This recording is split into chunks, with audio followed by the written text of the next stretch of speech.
En el día de hoy vamos a comentar varias cosas del caso Loan. Hace unas semanas sacaban por aquí a colación una entrevista de la abuela Catalina, la persona que organiza, entre comillas, ese banquete o esa comida en la que luego desaparece Loan Danilo Peña, el pequeño de 5 años en esa localidad de 9 de julio.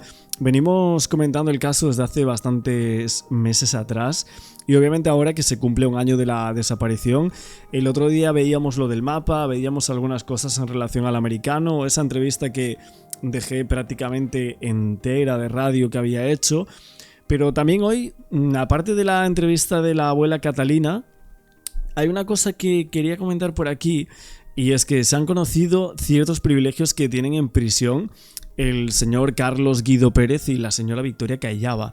Son dos personas que están presas en relación a lo que sería la desaparición de Loan como los principales autores del hecho. Mucha gente se pregunta si tienen algunos privilegios dentro de la cárcel y realmente parece que sí, que gozan de estas ayudas, entre comillas. Llama bastante la atención, de hecho. Elias Marine tiene 63 años y Victoria Callava tiene 53. Se sacan 10 años, fueron apresados el 21 de junio de 2024. Hoy hablamos nuevamente de ellos porque no volvieron a salir desde aquel día, más de un año en prisión. Y cuando el caso pasó a la órbita provincial, al fuero federal, fueron alojados en el complejo penitenciario número 3 de Güemes, en la provincia de Salta. Lo que pasa es que los días en prisión no son tan difíciles como se pensaba, ya que a diferencia de los otros presos por el caso, la situación de ellos es mejor. Por ser pareja, estar involucrada como tal en la causa, dicen que se les permite tener visitas intercancelarias y contacto bastante frecuente. Se hablan por teléfono y se ven bastante a menudo los dos. Así que el régimen carcelario parece que también es laxo con este tipo de visitas. Han recibido en los últimos meses a muchos familiares bajo supervisión, tienen acceso a actividades recreativas y de hecho el propio Tito González, que es abogado de los dos, contó que tenía como absoluta libertad para poder comunicarse de forma personal o a través de teléfono inclusive. O sea, tiene muchos permisos dentro de la cárcel, según lo que están diciendo. El abogado insiste y explica que las pruebas están viciadas en su gran mayoría, que no existe algún elemento objetivo o algo razonable o real que pueda decir que tuvieron participación o injerencia en la desaparición del menor y que se prenden de elementos que se encuentran muy viciados. Esto es lo que dice el abogado, evidentemente.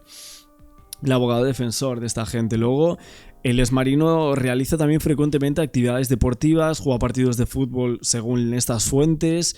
Hay otros internos que han hablado con él en relación a la desaparición.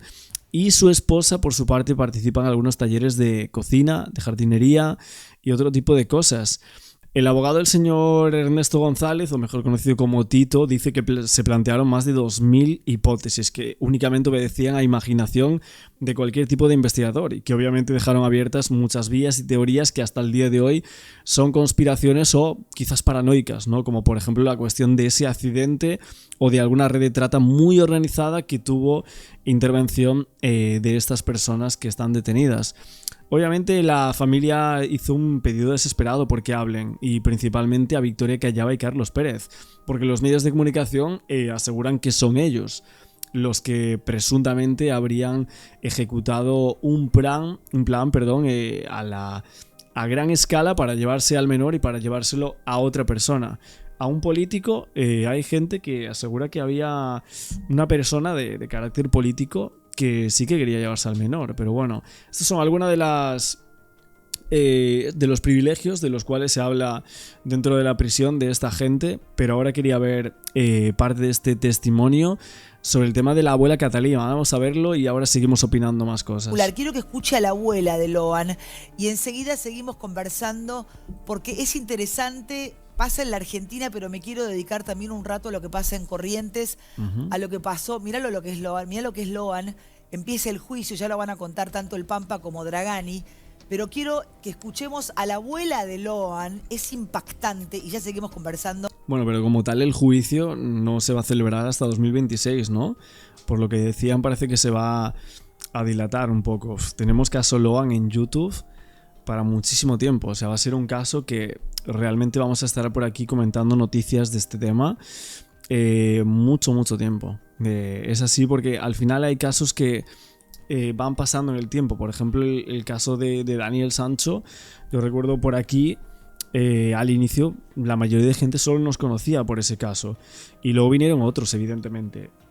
Hay casos como que duran menos, por ejemplo el caso Liam Payne se terminó por completo hace unos meses atrás, estuvo como 2-3 meses, y sí que es cierto que cogimos como mucha relevancia también en Argentina gracias a ese caso, y luego eso me ayudó a poder hacer otro tipo de casos de crimen como el de Paloma Josué, que también duró bastante, pero luego no se investigó nada más y no salían más cosas, y nosotros desde aquí no pudimos como hacer nada más, ni entrevistas ni nada, no había, fue prácticamente la nada de ese caso, aunque hay algunos youtubers que lo siguen. Y luego del tema Loan, evidentemente es un caso que se ha alargado mucho en el tiempo. Nosotros al inicio no lo tocamos por ciertas causas que yo ya comenté por aquí en alguna ocasión, pero que ahora sí que lo seguimos estos últimos meses, que hemos visto muchas incoherencias, muchas cosas que no tienen sentido dentro de este caso, y que la participación política a gran escala parece bastante clara, bajo mi punto de vista. No, por Monseñor Larregain, por favor. ¿Se venden, chicos? Y se vende, se vendía. Se vendía. Sí, que acá en 9 de julio había un hombre que le vendía a los nietos. Tenía hijos, la hija y la vendía. ¿Y qué pensás de eso? Y bueno, como se vendía y esas criaturas están en Buenos Aires, ya están todos grandes. Ya. Todo grande, estamos en Buenos Aires. Sí. ¿Era normal? Normal. La venta de chicos. Sí, porque eran pobres. Bueno, no importa, yo también fui pobre y no me vendieron, no sé si no me vendieron. Era pobre, pero bueno. Y no podían criar, qué sé yo, entonces agarraba y vendía. Venía alguno y pedía. ¿Cuánto sale un pibe? Se pide así cuando por broma alguno dame para mi hijo. ¿Pero cuánto se pide? ¿Plata? Mira, fíjate que iba a decir cuánto se pide, porque no sé si habrá escuchado algo o en relación al caso, pero bueno, la abuela es como que va a decir algo, luego va por otro lado y desconfiada, ¿eh? ¿Sabes? ¿O cuánto en ese momento? ¿Cuánto se pedía? ¿Cuánto valía un chico? No sé, en esos momentos que él vendía por 5.000 pesos, por 5 millones. A ver. Bueno, esto es algo que venimos comentando muchas veces. De hecho, he visto como algunos comentarios de personas cercanas a la zona donde desaparece Loan, que decía que esto no era nada nuevo, que cuando ellos eran pequeños ya se oían esas cosas, ¿no? Niños adoptados, entre comillas, a algunos no se les decía la verdad de lo que pasaba, se los llevaban, los anotaban en otros pueblos, chicas y chicos muy jóvenes a los que los padres le quitaban a sus hijos. Hay mil historias, o sea, y fíjate que en los medios, antes del caso Loan y después muchísimo más, han habido todo este tipo de testimonios que asegura que se venden niños en toda esta zona. En Corrientes, bueno, en esta provincia y en esas zonas como 9 de julio y otras localidades que son muy muy pequeñas, que tienen muy pocos habitantes, dicen que ahí operan todo tipo de mafias de este tipo de estilo, ¿no? De trata de personas, sobre todo de niños, y venta incluso de bebés. O sea, es una cosa tremenda que ojalá se pudiese erradicar, y que obviamente los grandes grupos políticos lo saben y miran para otro lado, ¿eh? Monseñor, yo quiero decir que es imposible que no nos dediquemos y no profundicemos en este tema, porque es gravísimo. No sé si eran 5 millones, 5.000 pesos, 5.000 dólares, lo que sea. Yeah. Estamos hablando de la vida de un inocente, y la información que yo tengo es que con Loan pasaba esto muy seguido, como que lo vendían, según la información que yo tengo, que no digo que sea la verdadera, pero es parte de la información y de la investigación que yo estoy haciendo, y me dicen que solía pasar esto de que lo entregaban, lo vendían, lo devolvían, salvo que ese día Loan no llega, y empiezan a preocuparse, y ahí todo lo que vino después. ¿Qué le pasa?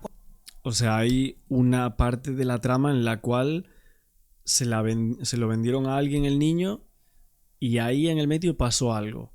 Pasó algo porque el niño tenía que volver otra vez. Y no vuelve, porque ahí hay algo que sucede, ¿no? Era parte, o sea, el niño era parte de algún trato, es que no tiene pinta, ¿no? O sea, por la trama que hay familiar y todo eso, no sé, no tiene tanta pinta eso. Cuando escucha a la abuela de Loan o a tanta gente, porque usted sabe, y aparte está bueno que lo menciona el Papa Francisco, que era un tema que lo preocupaba muchísimo. Esto es mucho más común de lo que nosotros nos imaginamos, ¿verdad? Es algo que estremece el corazón. Realmente conmueve muchísimo escuchar este testimonio de doña Catalina y esta realidad tan triste y dolorosa. Esto es un delito y esto hay que investigarlo, hay que averiguarlo. La justicia tiene que dar palabras con relación a estas situaciones. Ahora, ¿y qué se puede hacer en particular en Corrientes, en principio? Porque... A ver, y luego otra cosa más que me dejó en el tintero de lo que está diciendo aquí Viviana Canosa, que da declaraciones muy duras, muy duras. Y esto no lo comenté porque, a ver, básicamente está diciendo que a Loan lo vendían. O sea, si escucháis bien el testimonio de esta periodista, de esta presentadora que estuvo muy expuesta hace unos meses atrás, o sea, hizo un escándalo brutal con el tema Tim Ballard, Loan, la política y todo, pero ostras, como tal, estas declaraciones son fuertes, se están diciendo que a Loan lo vendían. Y si lo vendían, pues evidentemente la familia estaría involucrada en todo eso. Pero ¿para qué lo vendían? ¿De manera sexual? ¿Cómo que algo salió mal y no pudieron devolverlo? ¿Ya lo habían hecho otras veces? Esto es lo que está asegurando Viviana Canosa, que ya otras veces se había vendido al niño y que era una práctica habitual que la familia presuntamente parecía saber. O los engañaban estas personas para venderlo a alguna persona importante y a saber lo que pasaba ahí, no sé. Sinceramente no sé qué información puede tener esta periodista para llegar a afirmar tal cosa, ojo. Más allá de las denuncias, hay explotación laboral, hay abuso sexual, hay captación de menores, hay reducción a la servidumbre. ¿Quién debiera, y le pregunto también a nuestros abogados, quién debiera ocuparse de esto? Porque ya está denunciado, pasa. Digo, claramente que al poder no le debe interesar investigarlo, pero algo hay que hacer porque la información está y las denuncias están hechas. Y la escala es así. En principio la justicia provincial, si con eso no alcanza, la justicia federal, y si con eso no alcanza, hay que hacer una intervención. Pero claramente la justicia nacional, que pocas veces ocurre que intervenga en una fíjate provincia. Que la abuela ¿no? de Loan habla como algo que viene pasando hace mucho algo tiempo. Naturalizado. Que no importa el gobierno, no importa el juez, no importa el comisario, el que entra ahí ya se encuentra con este sistema. Daría la sensación. Se supone que la justicia, obviamente como Poder Judicial, es un organismo independiente, obviamente porque es el Poder Judicial del Poder Ejecutivo. Con lo cual, no importa el gobierno de turno. Por eso, el Poder Judicial no cambia cuando entra el gobierno corrupto o un gobernador corrupto. Es está sistemático. claro, es sistemático. Hace 20, 30 años, no sé de cuánto tiempo habla Catalina. Insisto, para atrás. Es la justicia quien tiene que investigar. ¿De cuánto tiempo estamos hablando? Esto pasó siempre, ahora está pasando más. ¿Qué nos puede contar? Ahora está la ventaja de las redes sociales, de los medios, es decir, que muchas cosas la gente puede hablar, puede acercarse. Eso es algo que hace que las cosas se sepan. Eso ayuda mucho. La Iglesia hace un trabajo como de hormiga, podríamos decir, o de gotitas de agua en medio de la inmensidad del océano. Un trabajo muy grande es en la toma de conciencia, hablar sobre estas cosas, prevenir, desnaturalizar ciertas costumbres, prácticas que a veces se han hecho cultura, y entonces hay un gran trabajo para hacer desde abajo, porque por un lado están las acciones gubernamentales, está la justicia, que eso trasciende a nosotros, pero nosotros desde abajo, desde lo pequeño, desde lo poquito, podemos hacer mucho, que es precisamente en todo lo que es la prevención y el trabajo de que se pueda comprender todo esto, porque si sucede es porque hay una mercantilización, hay una explotación, es decir, hay por otro lado una demanda, también hay que reconocer la trata fuera de las sombras, hay resistencia muchas veces a reconocer estas situaciones y abordarlas, y bueno, hay un gran trabajo para identificar, denunciar, acompañar también estas situaciones que son complejas y difíciles a las familias, a las personas. A ver, es que como tal, también por lo que veo, la gente en cuanto a esta oportunidad o esta entrevista que lanzan aquí, obviamente de lo que más hablan es de la abuela Catalina, eso es lo primero, pero lo segundo de lo que yo os decía, de lo que dice Viviana Canosa, ¿no? De que a Lohan lo entregaron en otra oportunidad y lo devolvieron. O sea, en varias ocasiones llega a decir, ¿no? Entonces, en realidad en ese pueblo, supuestamente, según lo que dicen algunos testigos, ya en otra oportunidad sí lo habían alquilado. Esto son algunos testimonios que creo que podrían llegar a estar dentro de la causa y que la información la tiene Viviana, pero supuestamente aquella vez que lo habían alquilado, suena durísimo decir esto, de un menor, lo habían devuelto, o sea, lo devolvieron en aquella ocasión. Pero muchos también se preguntan porque hubo un testimonio del hermano de Mariano Peña que dijo que en 2 horas el nene estaría de vuelta.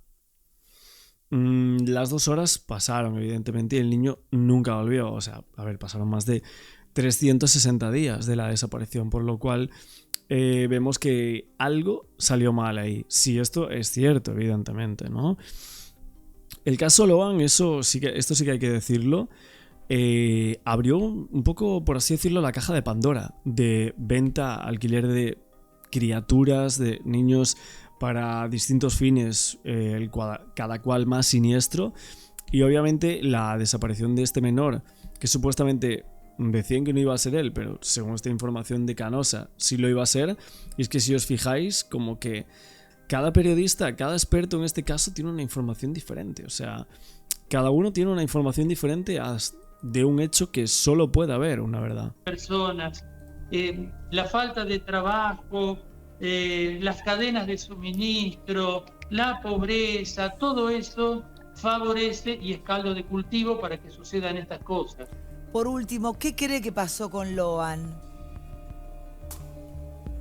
Esto es un misterio realmente, qué es lo que puede haber pasado, porque el 13 de junio, si Dios quiere, estamos celebrando una misa allí el 9 de julio a las 11 de la mañana, acompañando a la familia, acompañando a la comunidad de 9 de julio, de un pueblo tranquilo que de un momento a otro vive esta realidad. ¿Qué es lo que ha pasado? Bueno, tienen que hablar aquí la justicia, son los que se tienen que expedir. Nosotros tratamos de acompañar, de estar presentes, rezamos para que esto se pueda esclarecer, haya justicia, salga a luz la verdad. Es una llaga abierta en el corazón de Corrientes y de este pueblo argentino, y especialmente de nosotros como religiosos, como consagrados. Nos duele mucho esta situación que estamos pasando.